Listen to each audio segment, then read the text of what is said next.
This, ladies and gentlemen, is the story of a very special person called Chocolate Man.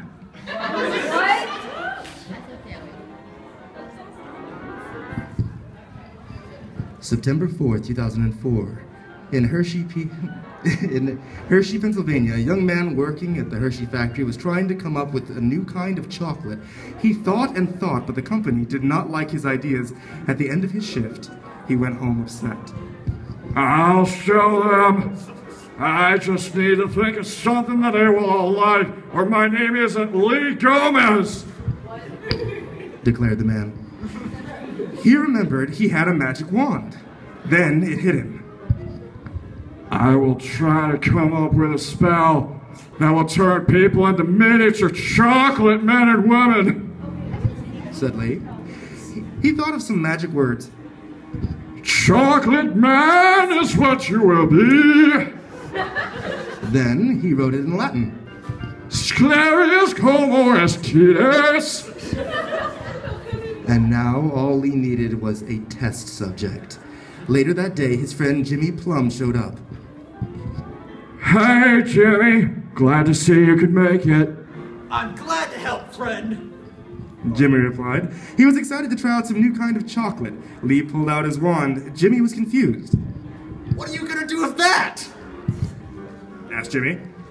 Sclerius como esquites, said Lee. Jimmy's skin started to bubble and he begins screaming. Lee starts laughing crazily. What did you do? Screamed Jimmy. You're turning you into a chocolate man, explained Lee, still laughing maniacally. Jimmy suddenly started to shrink before his bubbly skin starts to turn into chocolate. After a few minutes, Jimmy became a chocolate man. Lee could not wait to show him to his boss. The next day, Lee went to his boss with a chocolate man. This seems interesting. Let me taste it, said Lee's boss. Lee gave it to his boss. His boss tried it. Are those cherries and marshmallows inside? Asked the boss. Lee nodded. You know what? I will let you make more of these, said Lee's boss. Lee was pleased. Can I make them at home? Asked Lee. His boss nodded. Lee got some more friends, some workers, and some family members to go to his house, and when they arrived, he would turn them into chocolate people. March 3rd, 2005.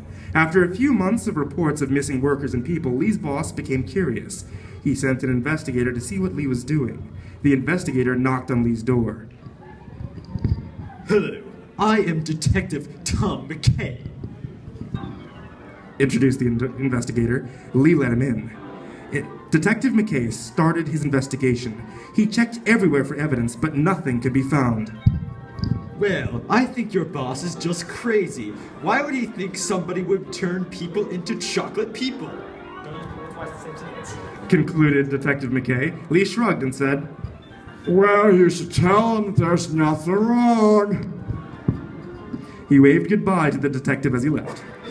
Lee pulled out his wand from its secret hiding place. He knew what he had to do. The next day, Lee went to talk to his boss. Detective McKay said that he found nothing wrong, said his boss. There wasn't anything wrong, sir, said Lee. His boss rolled his eyes.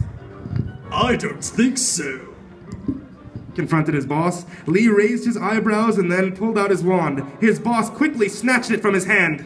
Now, I will report this, and you will explain yourself, Mr. Gomez, shouted his boss. Lee had never lied until the day before, but he wasn't going to let himself go to jail, so he ran out the door. His boss chased after him, and after a few hours of running, Lee decided to jump into a machine, turning him into a chocolate man.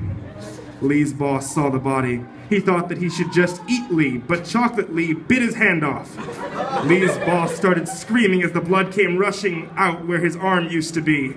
Chocolate Lee soon ripped off the top of his boss's head and started to eat his brain. Workers saw that and started fleeing the factory.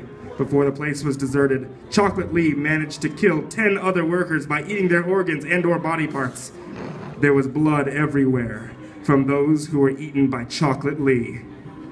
Detective McKay and his deputy, Ray Jones, went to the factory. They went up to Chocolate Lee.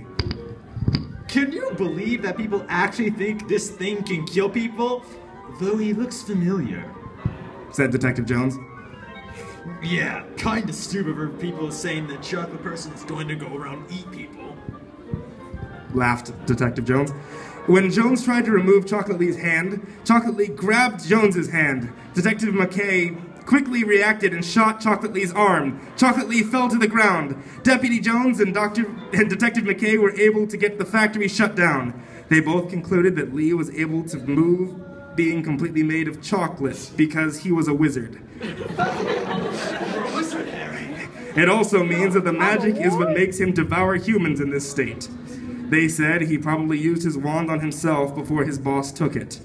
If you go by the factory today, you might see him by a window with a sign that says, "Trying to find a way in and try to eat me." You might notice that he has both arms attached, and it may seem that his arm never got shot because of his magical abilities, but do not attempt what the sign says, or you will be the 12th killed of Chocolate Lee Gomez. Thank you so much. Thank you, sir.